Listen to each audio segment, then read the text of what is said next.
I asked the boys where their sister was, and they said, she went downstairs, Mom, to play with her toys in the playroom. I said, okay. And I yelled downstairs for her a couple times, and I didn't get no answer, which was unusual because usually she always answers me. And so I went down there to check, and she was nowhere in sight. After piecing together every interview, statement, and appearance Candus Bly has made over the past 4 years, the final picture is clear. Her story has never been complete. Tiny, almost invisible changes in each retelling, when placed side by side, expose a gaping hole. The timeline of when Summer disappeared does not match any official account. The moment she said, "I was only gone for 2 minutes," collides with the 911 call record, with what she told Dr. Phil, and with her reaction when pressed about her sons. Every inconsistency is a clue, and all of them point to the same place, the truth she has never admitted. Today, you will see the journey of a story carefully constructed, subtly altered, and deliberately silenced, all to conceal what really happened inside that house. Let's go back to June 25, 2021, just 10 days after Summer Wells was reported missing. Up to this point, the public had only seen her name in headlines, heard the urgent tone of news anchors, and watched the search teams comb through the hills of Beach Creek. But on this day, for the very first time, Summer's mother, Candus Bly, appeared on camera. And she wasn't alone. Sitting beside her was her own mother, Summer's grandmother. It wasn't a press conference. It wasn't a sit-down interview with a reporter. It was short, controlled, and carefully framed. 2 women, side by side, delivering what looked like a simple plea for help. But if you really listen to the words and watch how they're delivered, this moment quietly lays the foundation for everything Candus will say in the years to follow. Candus begins with a single, definitive line. "I know she would never wander off this hill alone." On the surface, it sounds like the statement of a protective mother who knows her child's habits. But think about what she's doing here. This is not a description, it's a conclusion. She's not telling you what happened, she's telling you what couldn't have happened. That's important, because by ruling out the possibility that Summer wandered away, she's already pointing the audience toward one remaining explanation: that someone came and took her. Now, listen to the delivery. Her voice is steady. No quiver, no breath catching in her throat. Her eyes aren't red. There's no puffiness on her face. And in the world of statement analysis, that matters. People under genuine emotional strain often have trouble controlling their voice. Here, the control is absolute. There's also the choice of words. Candus doesn't say, "I know my daughter would never wander off." She says, "I know she would never wander off this hill alone." The shift from "my daughter" to "she" may sound small, but experts like Peter Hyatt point out that distancing language like this can be a way, conscious or not, of reducing personal responsibility. And then, without missing a beat, the grandmother takes her turn. "Bring my grandbaby home. She is a lovely baby, and we're so thankful for everyone looking for her." That word, grandbaby, is loaded. It pulls on the audience's emotions. It softens the scene. But notice what else it does. It moves the focus. It makes this more about a family's shared loss, rather than a mother's individual duty in the crucial hours before her child vanished. The emotional weight is shifted upward a generation, away from Candus. Another thing you won't hear in this statement is a timeline. There's no mention of what time Summer was last seen, no account of what Candus or her mother were doing in those minutes before she disappeared, no description of searching the property or calling her name. Those are the details that investigators can verify or challenge. By not mentioning them, Candus avoids locking herself into specifics this early on.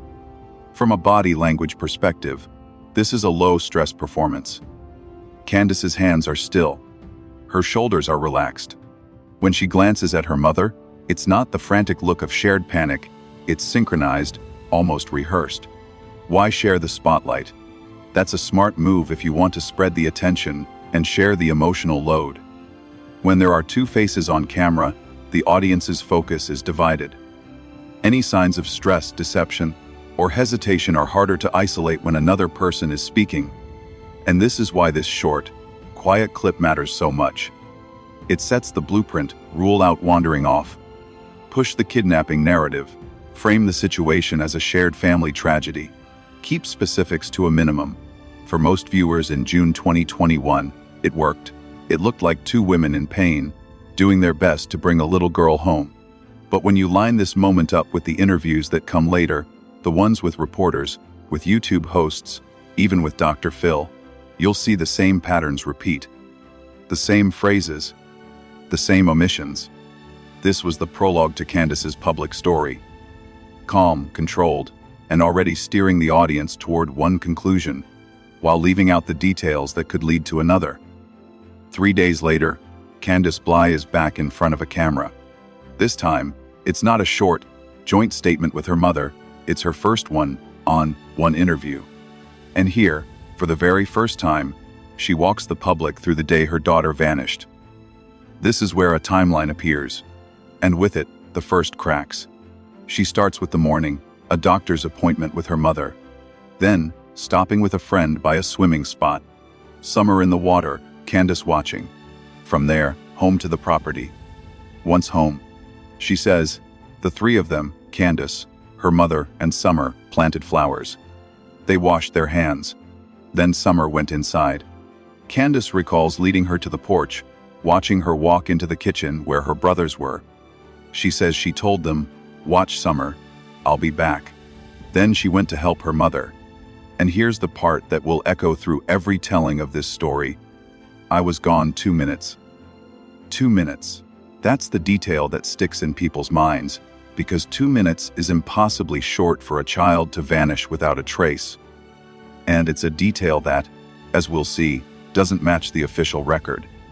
In the 9/11 call, Candus had said something very different. That Summer had been gone about 10 minutes before she called. That's 5 times longer than she's telling WVLT here.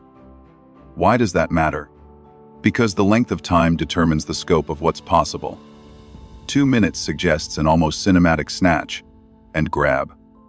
10 minutes opens the door to other scenarios. When pressed about what she thinks happened, Candus doesn't hedge. She doesn't say, "I don't know." She doesn't leave room for uncertainty. She says she knows her daughter was taken. No qualifiers. No evidence offered, just certainty. That's another pattern. Planting conclusions before laying out the facts. Watch her face when she delivers these details. She cries during the plea for Summer's return, voice breaking, but when she's describing the actual sequence of events, the very moments when she realizes her child is gone, her tone levels out. The emotional peaks happen in the public appeal, not in the personal recollection. Her eyes tell a similar story. In statement analysis, avoiding direct eye contact during key details can be a sign of stress or concealment. Here, as she walks through the 2 minutes portion, she glances away from the interviewer, down and to the side. Several times, she touches her face, around the mouth and nose, a self-soothing gesture that body language analysts note can indicate discomfort with what's being said. And then, there's a subtle but telling adjustment from the 9/11 call. In that call, she had mentioned she'd been on a walk.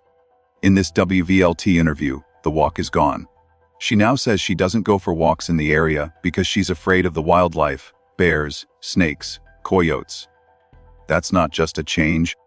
It's a preemptive defense against questions about where she was and what she was doing during the minute Summer disappeared. By removing the walk, she removes a variable investigators, or the public, could scrutinize. Linguistic analyst Peter Hyatt points out that when someone changes their account to remove an action, especially one that took place during a critical time window, it's worth asking why. Did the walk never happen? Or did she realize mentioning it raised more questions than it answered? From a narrative standpoint, this interview achieves 2 things for Candus. It cements the 2-minute disappearance in the public's mind. It solidifies the kidnapping narrative by removing other plausible explanations, wandering off, an accident on the property, even an incident involving someone in the home. But it also introduces the first measurable inconsistencies between what she told Dispatch and what she's telling the public. And once an inconsistency is out there, it doesn't go away. It becomes part of the record, part of the comparison every time she speaks again. For viewers in June 2021, the tears and the tremble in her voice during the plea may have felt real enough. But for investigators, statement analysts, and an increasingly skeptical public, the steadiness during the timeline and the differences from the initial call were starting to stand out. This was the first time Candus opened the door to scrutiny of her own words. And over the coming months, every retelling of June 15th would be held up against this one. The 2 minutes would follow her everywhere. Just one day after the WVLT sit-down, Candus Bly is back, this time with WJHL, in a longer, more open-ended conversation. By now, she's told the story enough times that the main beats are familiar: the flowers, the porch, the brothers, the basement. But in this interview, new elements surface, and some old ones quietly shift. Right away, there's a change in how she describes the swimming trip earlier that day. In the WVLT interview, she had given a number, 15 to 20 minutes in the water.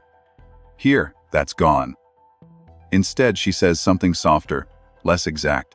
Time just flies when you're having fun. It sounds harmless, even folksy, but it's also less verifiable. Numbers can be tested against travel times and phone records. Time flies. Can't be pinned down. Statement analysts like Peter Hyatt note that this kind of move, from specific to vague, often happens when a detail starts to feel risky to the speaker. And then comes the new headline detail: the red or maroon Toyota Tacoma pickup truck. According to Candus, this vehicle had been seen in the area around the time Summer disappeared. She says she's never seen it before. WJHL's coverage even includes a brief description matching the Tennessee Bureau of Investigation's interest in locating the driver. On its face, this is helpful information. But notice the effect it has. It redirects attention outward, away from the property, away from the people in the house. If the public is busy looking for a mystery truck, they're not looking too closely at inconsistencies in the family's account. There's also a quiet correction to something she'd said before. In the original 911 call, she'd mentioned going for a walk. By the WVLT interview, that walk had disappeared, replaced with a claim that she never walks in the area because of dangerous wildlife. In this WJHL conversation, she reinforces that, "I don't go walking out here. Too many bears, snakes, coyotes." What started as a change is now being locked in as the official version. When the conversation turns to her sister, Rose Marie Bly, missing since 2009 in Wisconsin, Candus's emotional state shifts. She becomes visibly tearful. Her voice cracks. It's one of the few moments where the emotion seems unplanned. She says she hopes both Rose and Summer are found. The comparison is inevitable. Two missing women in the same family, a decade apart. But here's what stands out. Candus cries more when speaking about Rose than when speaking about Summer in this same interview. For some viewers, that reads as displacement, channeling emotion into a safer topic. Others see it as telling, the grief for Rose is real, because it's about loss. The absence of matching grief for Summer leaves a void. There's also a small, but interesting linguistic choice. When Candus talks about the day's activities, she repeats the flower planting detail, but this time she uses the word flowers instead of a more specific term she's used elsewhere, cacti. Hyatt's analysis suggests that flowers is a warmer, more innocent image, one that paints a gentler picture of the afternoon. Cacti might raise questions. Why cacti? Was there something about that project that's less relatable, more unusual? Changing the word is a way to make the scene more universally normal. All of these adjustments, changing specifics to generalities, adding a mysterious vehicle, reframing earlier contradictions, and softening the imagery, are part of a pattern. This interview isn't just a retelling, it's a refining of the public narrative. The rough edges from earlier versions are being sanded down. Potentially problematic details are being blurred. And all the while, the core story remains exactly the same. Summer went into the house, and within minutes, she was gone. For the casual viewer in late June 2021, the takeaway was probably simple: there's a suspicious truck. Maybe that's the lead. For those watching closely, though, this was the moment the narrative began to show signs of being managed, not just told. It's July 1st, just over 2 weeks since Summer Wells vanished. For the first time, Candus Bly and her husband, Don Wells, are sitting down together for a long-form, in-person interview, this time with Chris McDonough on his YouTube channel, The Interview Room. This isn't a news studio. It's their own front porch. The space is familiar to them, the worn boards under their feet, the view over the property. But the dynamic is anything but comfortable. Chris McDonough isn't a TV anchor here to nod politely. He's a former homicide investigator, and his questions have edges. From the start, the setting does something interesting. Because they're at home, the viewers can see them in their own environment. What they look like when they're not. Location.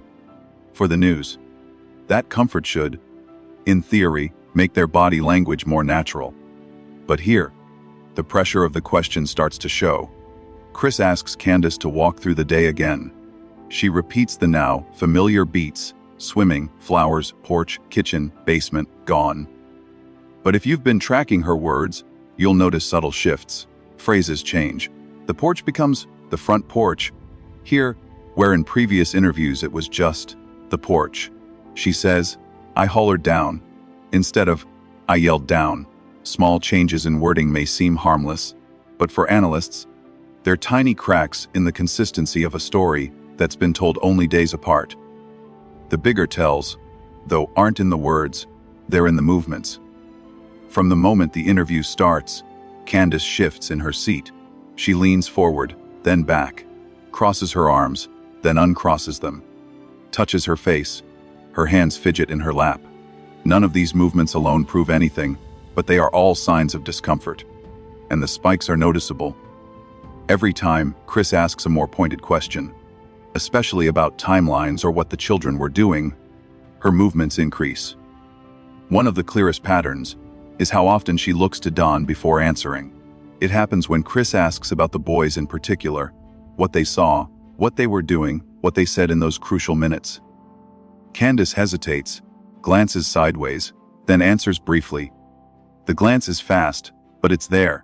Body language specialists on YouTube and X later point out that this can be a sign of seeking reassurance, permission, or even a cue from the other person before committing to a response. When Chris turns the conversation toward the boys' account, Candus doesn't elaborate. She keeps it short.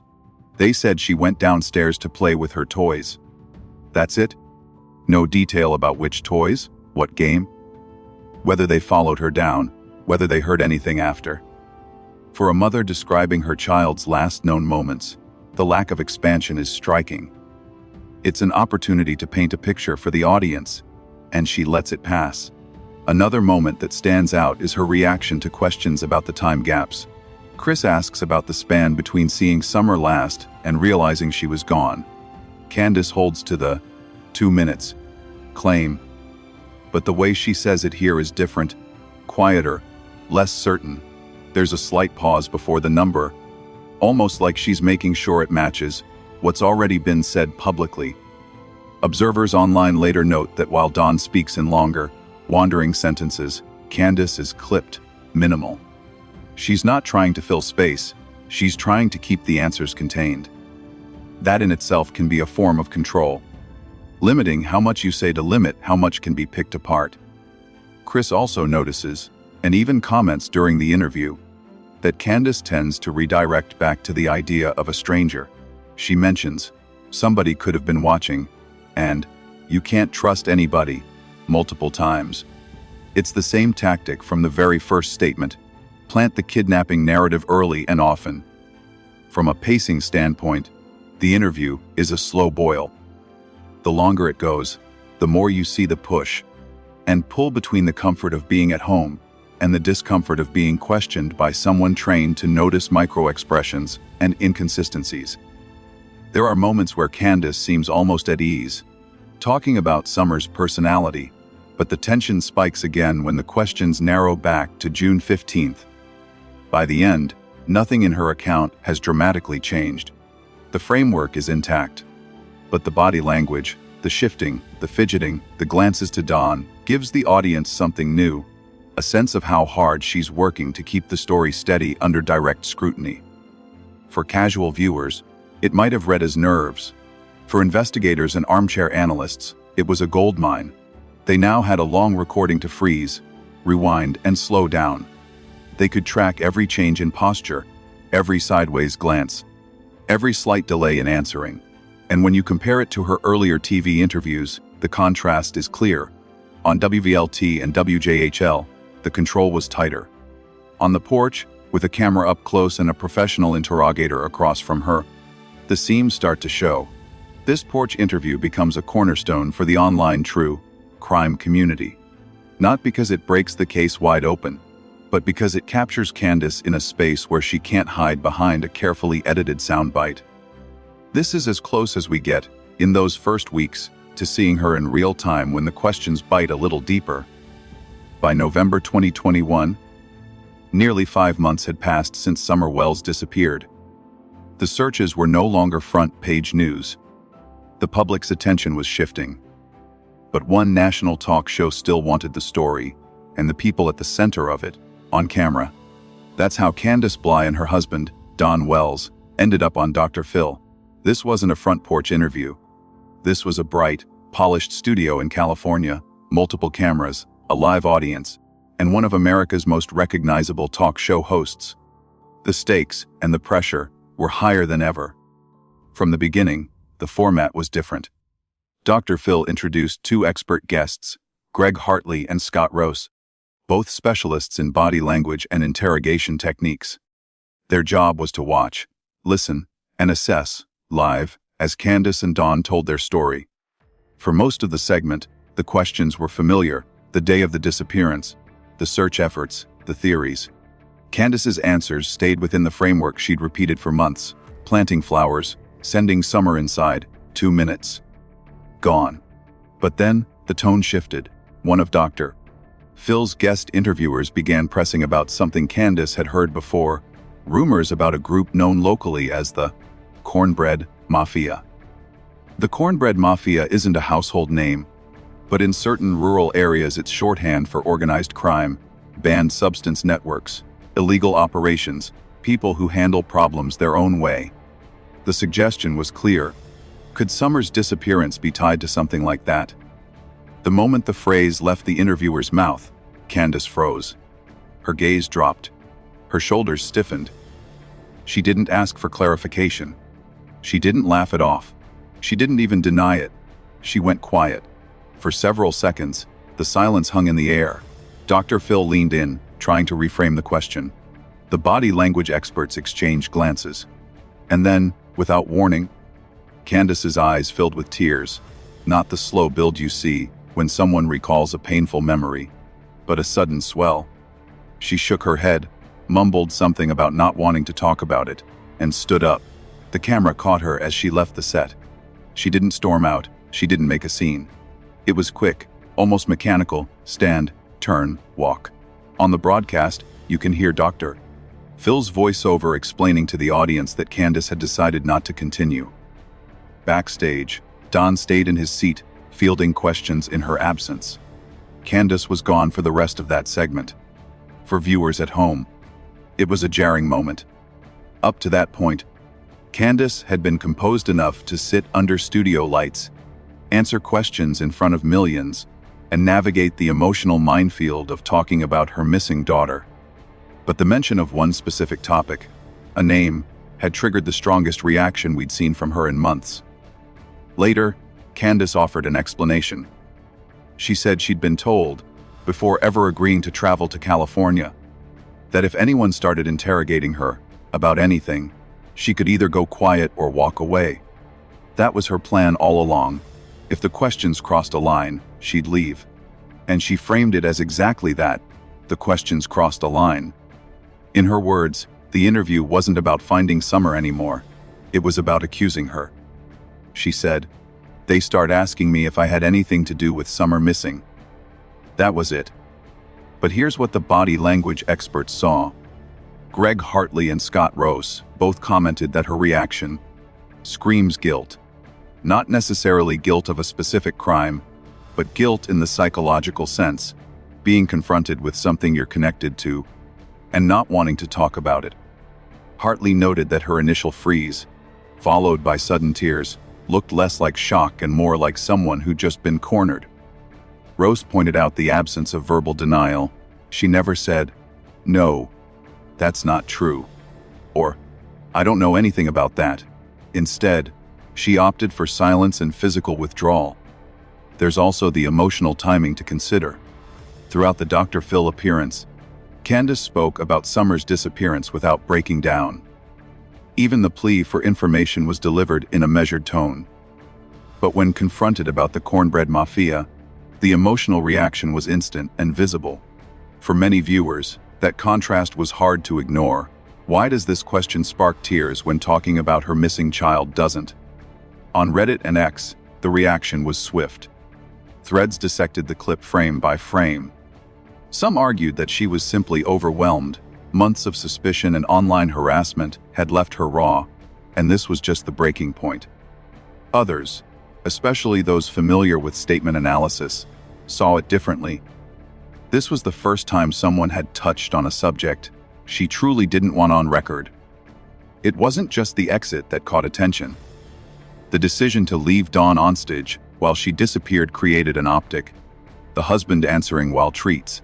In body language circles, the combination of freezing, avoiding direct denial, then physically leaving the conversation is often classified as an escape behavior, a way to regain control by ending the exchange entirely. From a narrative standpoint, this was Candus's most defensive move to date. In previous interviews, she'd controlled the scope by keeping answers short, redirecting to the kidnapping theory, or changing specific details from earlier accounts. But here, she couldn't control the question, and instead of answering, she removed herself from the environment. The moment also fed into a larger pattern. Throughout 2021, Candus had managed to avoid discussing certain topics in depth: the boys' accounts, the precise timeline, and now, any potential connections to local criminal networks. In each case, when pressed, her strategy was to shut the door, sometimes with a vague statement, sometimes by changing the subject, and now by physically leaving. For the Dr. Phil audience, the walk-off became the defining image of her appearance. For the online community, it became another data point in the larger case file on Candus Bly's behavior. And for investigators, it was a reminder that the hardest questions often have less to do with what's said, and more to do with what's avoided entirely. When she returned to the public eye after the taping, Candus didn't try to reframe the cornbread mafia question as irrelevant or false. She simply said she'd been advised to walk away from interrogation, and that's what she did. The question, and the reason for her reaction, was left hanging. In the months that followed, the Dr. Phil clip would be reposted, reanalyzed, and reinterpreted countless times. Some saw a woman pushed too far, breaking under the weight of constant suspicion. Others saw the most revealing moment yet, a flash of raw, unfiltered avoidance that told them more than any answer could. Either way, November 2021 was the moment Candus Bly's public image shifted. The controlled composure from earlier interviews cracked, not in a moment of grief, but in a moment of confrontation. And in the story of Summer Wells, that distinction has never stopped mattering. By mid-November, only a day after the Dr. Phil walk-off segment aired, Candus Bly reappeared on camera. This time, it wasn't in front of a live audience or under blinding studio lights. It was a one-on-one sit, down with News Nation's Marnie Hughes. The tone was quieter, the setting more controlled, but the messaging had shifted. From the first few minutes, you could feel the pivot. Candus still carried the sadness in her voice, but her focus wasn't on the search for Summer anymore. Instead, she leaned heavily into describing what the past 5 months had done to her life. The online rumors, the comments, the harassment, those were the villains now. She talked about people judging without knowing the truth, and rumors destroying our family. And it wasn't that she ignored Summer entirely. Her daughter's name was still mentioned, but it was brief, almost obligatory. The spotlight of the conversation had moved away from the missing child and onto the pain of the parent under scrutiny. Her tone was subdued, low. Not the sharp defensiveness we saw in the Dr. Phil's studio. But the difference was that when she did show emotion here, it was tied to public judgment, not to retelling the events of June 15th. It's a subtle distinction, but it's exactly the kind that statement analysts latch onto. Where does the emotional energy flow? She ran through the familiar timeline again, swimming, planting flowers, sending Summer inside. 2 minutes. Gone. Word for word, it was almost identical to her earlier accounts. No additional details. No new names. No new descriptions. For the investigators watching at home, that meant no leads. For analysts, it meant something else, an intentional holding pattern. Former FBI agent and NewsNation contributor Jennifer Coffindaffer didn't mince words. She said Candus knows more than she's saying. That wasn't just a hunch. It was a professional reading of someone who, in every public interview, has managed to keep the perimeter of her story tight, never straying into specifics that could be cross-checked or contradicted. On X, that line, knows more than she's saying, spread fast. People began rewatching the clip, noting how Candus never once brought up certain elements unless prompted, what the boys were doing, whether there were any noises before Summer vanished, or how exactly she knew it was. 2 minutes. It was all kept on the surface. Her body language in this NewsNation interview was less jittery than in the interview room and less reactive than in Dr. Phil. But that, too, can be telling. When someone rehearses the same account enough times, the delivery can smooth out, not because the memory is crystal clear, but because the retelling has become a practiced performance. She sat still, hands in her lap, occasionally glancing away when asked about the online speculation. But she didn't fidget when discussing the timeline, only when the conversation turned to what strangers were saying about her. That's where the emotion cracked. Talking about being judged brought her voice lower, her eyes more downcast, and her breathing heavier. Not talking about losing her daughter, talking about losing her reputation. For the casual viewer, this could seem natural. Of course she's upset about being attacked online. But in the context of months of interviews, the pattern stands out. More visible emotional reaction to personal accusations than to the central fact of her missing child. By the end of the segment, anyone hoping for a breakthrough, some new clue, a shift in the timeline, even a spontaneous detail, would have been disappointed. Everything stayed inside the same tight circle she's kept since June. The only thing that evolved was the framing. This wasn't a story about a missing girl anymore. It was a story about a mother under siege by the public. And that reframing mattered, because every time the conversation moved away from Summer Wells and toward Candus Bly's hardship, it subtly pulled the spotlight off the one thing that hasn't been solved. What really happened on June 15th? 2 weeks after walking off the Dr. Phil set, Candus Bly reappeared through a written statement. It was sent to local outlet WJHL and read on air. And right away, that format choice said a lot. A statement like this isn't a casual choice. It eliminates live follow-up questions. It removes the possibility of being caught off guard. And it ensures every single word has been pre-selected, vetted, and locked in before the public hears it. In the letter, Candus framed the Dr. Phil incident as a misunderstanding, one she claimed had been twisted by the media.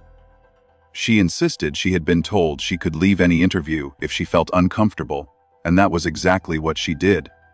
Then, she shifted the focus outward, toward how the press, online commentators, and even certain TV programs had turned the search for Summer into an attack on her and her family. There was no new information about the day Summer vanished. Not a single additional detail about the timeline. No new witnesses. No clarification of earlier contradictions. In fact, the disappearance itself was almost a backdrop here, a premise for why she felt under siege. rather than the focal point.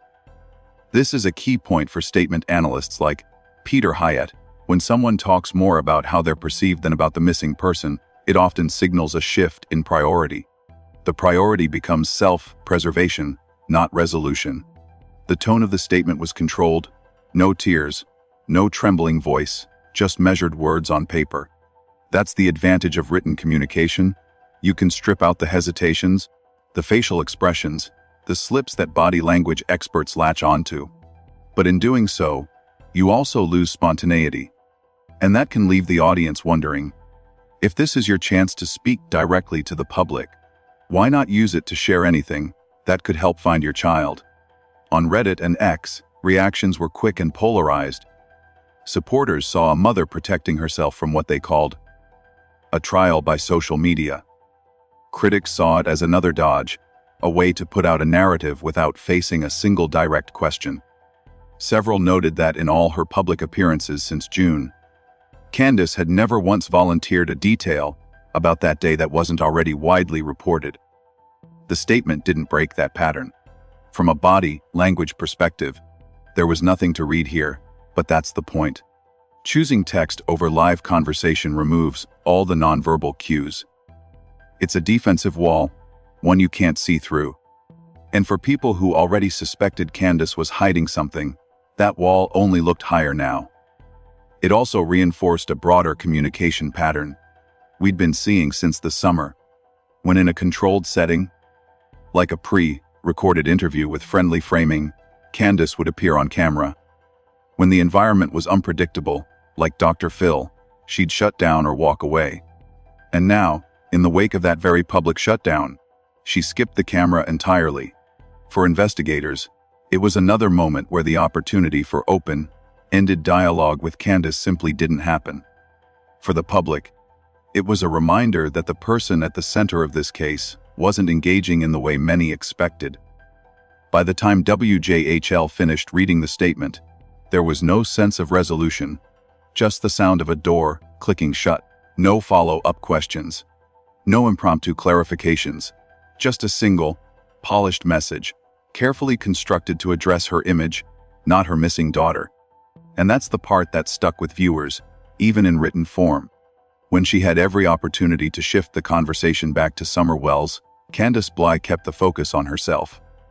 By March 2022, 9 months had passed since Summer Wells disappeared. The case was still unsolved, still in the headlines, but the focus of Candus Bly's next WJHL appearance wasn't entirely on Summer. Instead, it circled back to another missing person in the family, her younger sister, Rosemarie Bly, who vanished in Wisconsin back in 2009. The segment was framed as a joint interview with Candus and her mother, Summer's grandmother. At first glance, it seemed like an opportunity to highlight two mysteries at once. Two women from the same family, gone without a trace. But as soon as the questions turned toward Rose, something shifted in Candus. Her tone flattened. The cadence slowed. The small emotional cues that often surface when people talk about loved ones in danger just weren't there. And when she did speak, the details were sparse. She didn't paint a picture of Rose's last day. She didn't share vivid memories. She didn't even speculate much about what could have happened. Instead, she leaned into generalities. I just hope one day we find out what happened to her. And it's been so long, but I still think about her. They were safe, rehearsed lines, sentences that can't really be fact-checked, can't reveal new information, and don't tie her to the scene in any specific way. For viewers who had watched Candus across all her interviews, this moment stood out for a different reason: the emotional contrast. When she spoke about the online criticism around Summer's case, she showed irritation, defensiveness, even flashes of anger. When she spoke about Rose, it was cool, almost distant. There was no visible swelling of emotion in her voice. No sudden change in breathing, no gloss in the eyes. On Reddit and X, people immediately started to draw lines between the two cases, not necessarily because they believed the same person was responsible, but because the optics were troubling. Two women in one family, both missing without explanation, both cases cold. And in both, Candus's public posture carried more detachment than urgency. Threads began dissecting the interview frame by frame, noting how Candus would sometimes defer to her mother when Rose came up, letting the grandmother speak longer, as if to step out of the frame, literally and figuratively, when the subject felt too close. In contrast, when Summer's name surfaced in the same conversation, she'd lean forward slightly, take more control of the answer, and steer the focus back toward the current case. This dynamic caught the attention of online sleuths and statement analysts alike. To them, the difference wasn't just about personality, it might reveal something about her comfort level with each topic. In criminal and behavioral profiling, greater emotional distance can signal either a lack of closeness in life or a deliberate choice to withhold personal details. But there was another layer to the speculation. Could the two disappearances be connected? On forums, some floated theories about a pattern of danger around the family, while others dismissed it as coincidence amplified by internet rumor.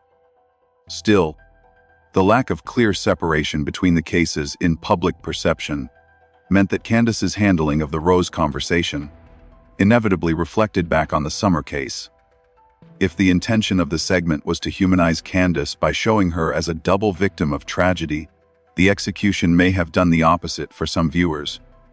Because instead of seeing raw pain over two missing relatives, they saw one case, the current one, prompt more personal emotion, and another, the older one, handled with a kind of emotional arm's length.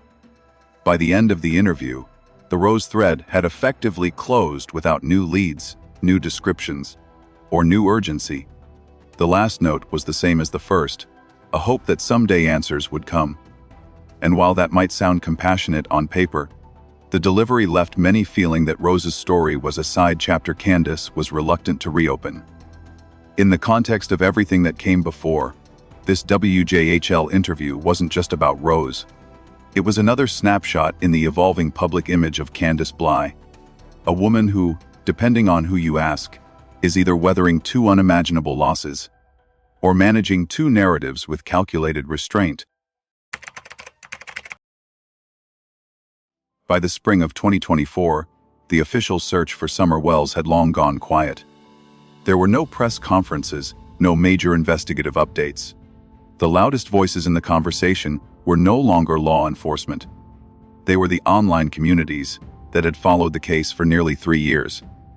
And that's where Candus Bly chose to reappear, not on TV, not with a news outlet, but inside a private, supportive Facebook group dedicated to praying for and defending the Wells family. This was her environment now, a space where the audience leaned friendly, questions were predictable, and criticism was quickly shut down by moderators. The live stream was informal. Candus sat in what appeared to be a familiar room at home, camera angled just enough to avoid showing too much of her surroundings. Her voice was steady, her posture relaxed in the way it tends to be when she's not facing hostile questions. When she began recounting the events of June 15, 2021, there was a sense of déjà vu for anyone who'd watched her earlier interviews. The same structure, the same beats, swimming, planting flowers, sending Summer inside, 2 minutes. Gone. No new clarifications. No added details about what the boys were doing, who else was nearby, or what noises, if any, were heard that afternoon. The edges of the story stayed exactly where they've always been. For supporters in the group, this consistency was reassuring. She's told the same story from day one. One member commented during the live stream, if she was lying, she'd slip up by now. But for skeptics watching later via re-uploads, the lack of evolution in her account was exactly the problem. In most cases, memories naturally expand or adjust over time as people recall new fragments, especially with something as traumatic as a missing child. Here, the script was static, almost frozen in time. Her emotional tone was subdued. She didn't cry, but she also didn't show the sharp defensiveness seen in past confrontations, like the Dr. Phil walk-off. This was a space where she didn't have to defend herself against aggressive questioning, so she didn't. Instead, she repeated familiar lines about loving and missing Summer, about hoping someone would do the right thing, and bring her home. Still, subtle cues stood out. When she spoke about the online harassment she'd faced, her gaze lifted directly into the camera, voice tightening. When she spoke about the actual disappearance, her eyes drifted down and to the side. In behavioral analysis, that shift in eye contact can signal where a person's emotional investment lies, or doesn't. Community reactions split along the usual fault lines. Inside the group, comments were full of prayer emojis, offers of help, and affirmations like, "Wa believe you," and "Don't listen to the haters." Outside the group, on Reddit and X, clips from the livestream were dissected with less sympathy. Critics noted that nearly 3 years later, Candus was still choosing the safest possible environment to speak in, never risking a setting where follow-up questions could press her on inconsistencies. One Reddit user summed it up: if she wanted to help the case, she'd talk to people who aren't already on her side. This isn't about finding Summer anymore, it's about protecting her narrative. That sentiment echoed a broader frustration in the skeptic community, that the family's media appearances had shifted from being about the search to being about image management. The timing also drew comment. March 17 wasn't tied to any known anniversary or case update, leading some to speculate that the appearance was less about the investigation and more about reminding her supporters she was still there and still framed as a victim of public scrutiny. By the end of the live stream, Candus had thanked the group for always having my back and reiterated her hope that one day the truth would come out. But that closing line felt like it could apply to either version of the truth, the one she tells or the one others suspect she's hiding. And that's the paradox of these appearances. To her defenders, Candus Bly is a grieving mother who has been relentlessly attacked online, holding on to her story because it's the truth. To her critics, she's a gatekeeper of missing information, carefully avoiding any venue where that information might slip out. Either way, March 17 was another reminder that Candus chooses her stages carefully, and that the safest stage of all is one built by people who already believe her. By late 2024, Candus Bly's public presence had narrowed to the thinnest possible thread. No live interviews, no news sit-downs with reporters, just the occasional, carefully chosen appearance, usually through a family-run website or a short pre-recorded clip uploaded to YouTube or Facebook. These clips were rare, sometimes only a few minutes long. In them, Candus often sat in a neutral setting, plain wall behind her, no personal items in the frame, no hints about location. The lighting was soft but flat, the kind that doesn't invite scrutiny. What stood out most wasn't what she said, but how she looked while saying it. Her posture was contained, shoulders slightly forward, arms close to her sides, almost no gesturing. Her facial expression stayed in a narrow range, neither openly distressed nor overtly relaxed. It was a look that could be read as composure, or as deliberate emotional control. In the clips, her voice was even, almost monotone. She'd thank people for their prayers, ask anyone with information to come forward, and sometimes mention that the family still believed Summer was out there. But she never expanded on earlier statements, never addressed lingering contradictions, and never invited questions. The communication was strictly one way. From a strategic standpoint, this kind of quiet presence has its advantages. Without live interaction, there's no risk of being caught off guard. No chance to display the micro-expressions that body language experts seize on. And no opportunity for a question to push into territory she doesn't want to discuss. But the same strategy that shields you from pressure can also deepen suspicion. On Reddit, users began calling these appearances ghost updates, visible enough to say she's still around, but hollow when it comes to substance. One thread put it bluntly: she's just keeping her name in the concerned mother column without ever risking real answers. For those inclined to believe her, the infrequency of these videos reinforced the idea that she was wary of public attacks, choosing peace over the chaos of media. For skeptics, the very same pattern looked like image management, showing just enough to avoid the perception of hiding, but never enough to actually move the case forward. There was also something else these appearances did. They reset the tone. In live confrontational settings, like Dr. Phil, Candus's defensiveness and abrupt exits became the story. In a tightly controlled clip, that never happens. She finishes every sentence she wants to finish. She ends exactly where she chooses to end. And once it's uploaded, it's permanent. No awkward edits, no momentary stumbles, no visible discomfort.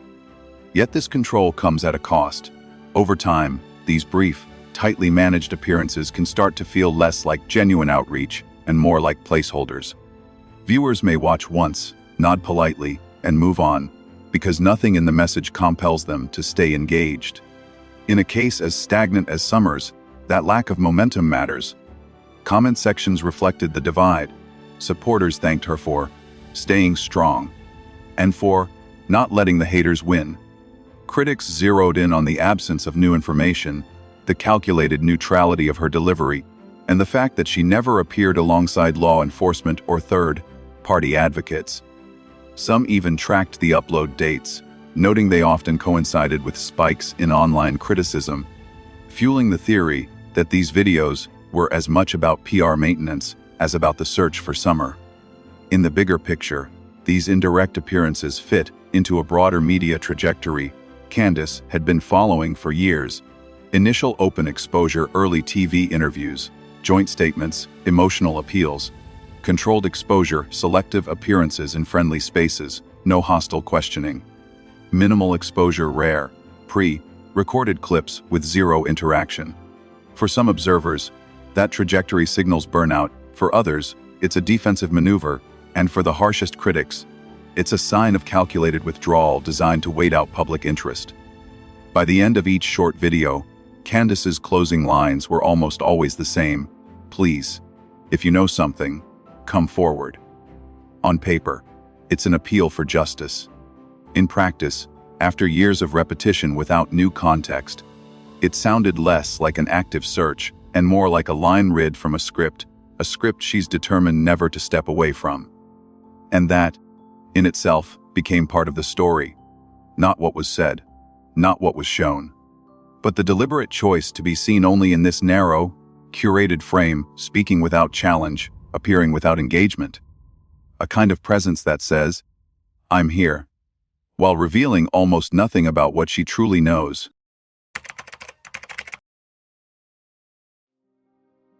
As the interviews fade into the background and the voices of commentators quiet down, what remains is the image of a mother sitting in a chair, her hands clasped in her lap, eyes drifting somewhere far beyond the camera.